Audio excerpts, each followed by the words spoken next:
Hey there, everybody. We're here with another video about 10th Ed is coming but not here yet, so we're going to talk about things. Um, so with 10th Ed being around the corner but not here yet, if you want to start collecting now, what should you do? Chris is here to share his thoughts on that.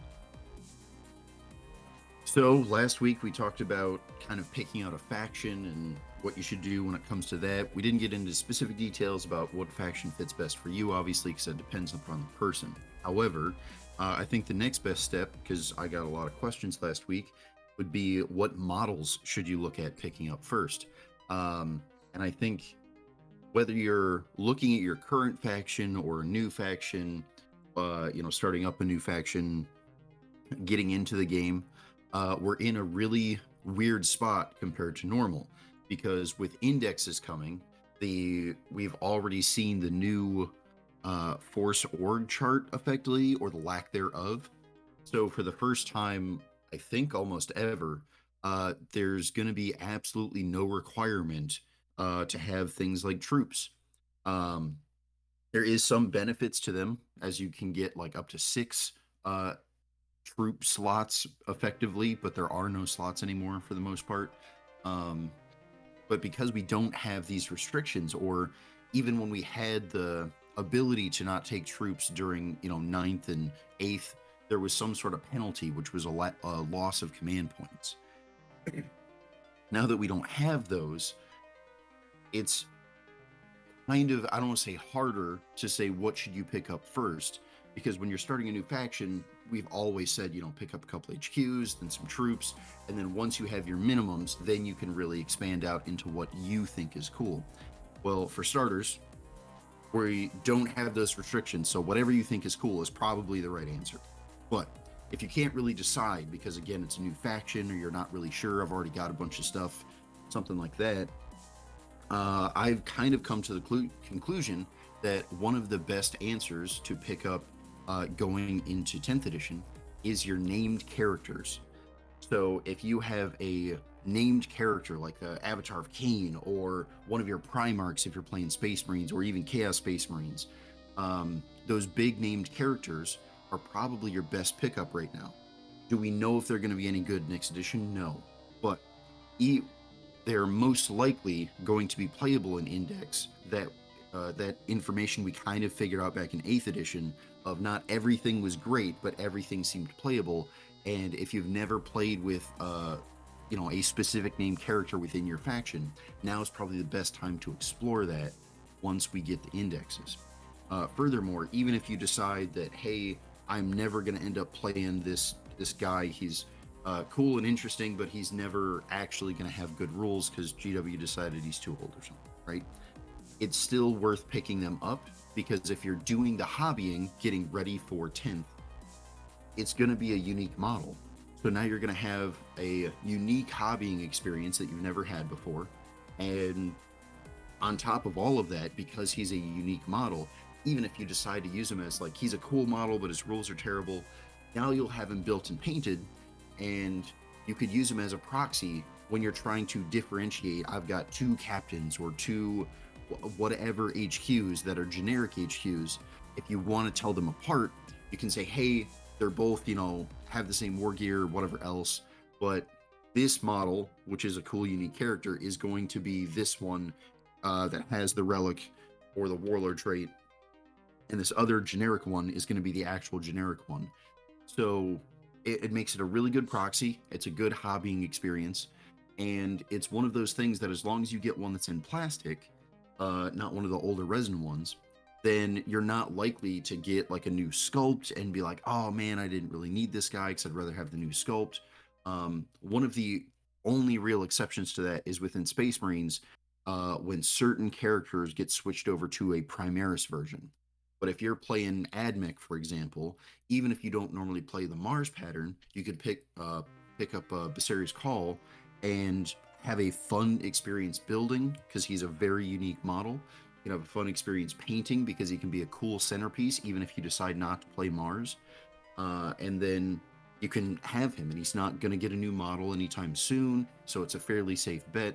And if you ever do decide to use him, then you've already gotten ready to go. There's no meta shift or mentality change because you read a cool story and then you don't have access to that unique character.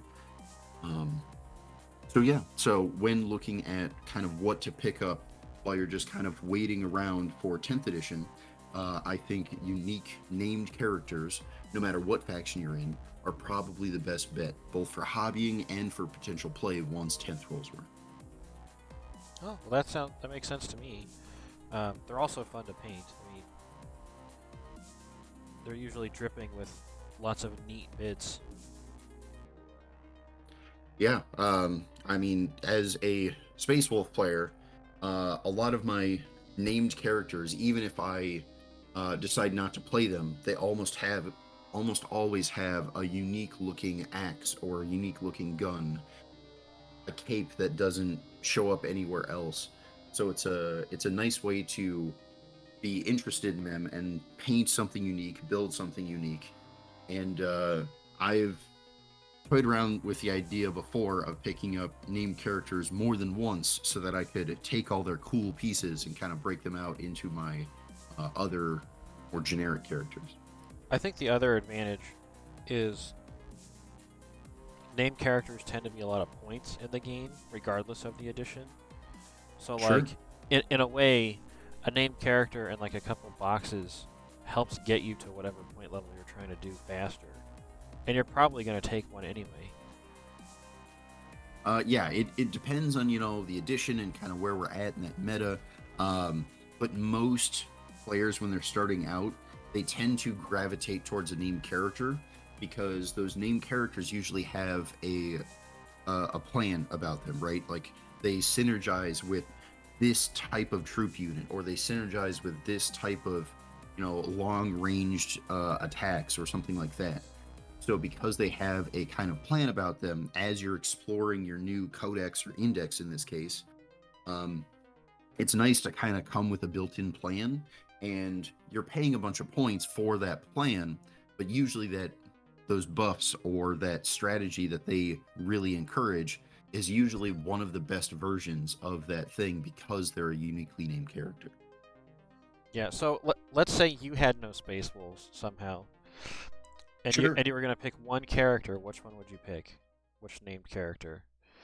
Knowing Well, knowing nothing about 10th edition, let's assume. Well, okay, and that's the trick, right? Because if we assume we know nothing about 10th edition, then I would probably take Harold Deathwolf, because he's a uniquely named character that's on a Thunderwolf, so he feels very Space Wolves compared to a lot of the other characters. Even though they all have good theming towards that like Viking aesthetic and stuff like that, the fact that he's on a mount that can only come from the faction Space Wolves, I think he's one of the best options. Knowing a little bit about 10th edition, I would actually probably say Arjek Rockfist because he's one of my uniquely named characters that's actually in Terminator armor, and he is kind of throughout the years kind of bounced back and forth between HQ and Elite, but because he's uniquely named and with the lack of Force Org, I imagine he's going to be back to HQ next edition. But he has been one of the coolest models that I think Space Wolves has had for a while, both for his dynamic pose and his really cool rules and war gear. You're not going to go with Murder Fang? Well, he has a special place in my heart, and I do love Dreadnoughts, but that is a very specific to me thing in loving Dreadnoughts. I think generically, Space Wolves, the Murder Fang Dreadnought has unique war gear, but he's mostly the Dreadnought shape, and he has some special things to him, but he's not crazy special.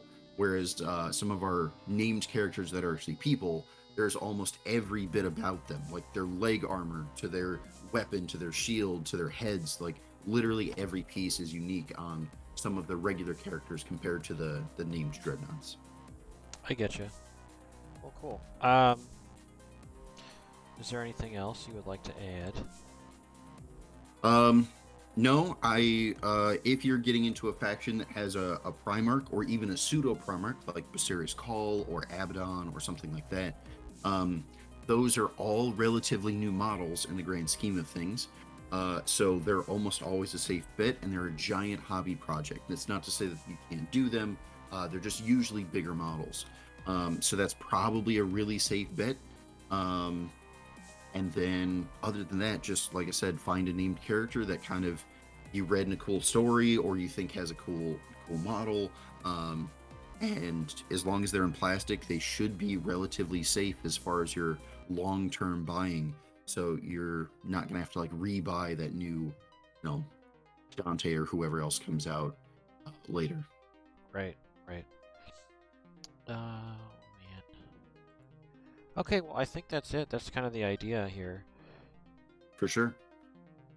Um, anyway, we'll keep doing these Yeah. videos. If anyone has questions, just comment, email us, whatever. We're here. Yep. We'll try to continue doing some generic content up until 10th edition, and some of that may be as we get more information talking about some of the leaks. Others may be about if we get enough information, maybe even throwing up some theoretical list build ideas. Because while we won't have points and all that, we are already starting to get a bit of an idea as to certain data sheets as we get the chapter focuses or faction focuses, I should say. Yeah. So we may come up with some good ideas and kind of float those around to just get the creative list building ideas going. Cool. All right. Well, I'll see y'all around.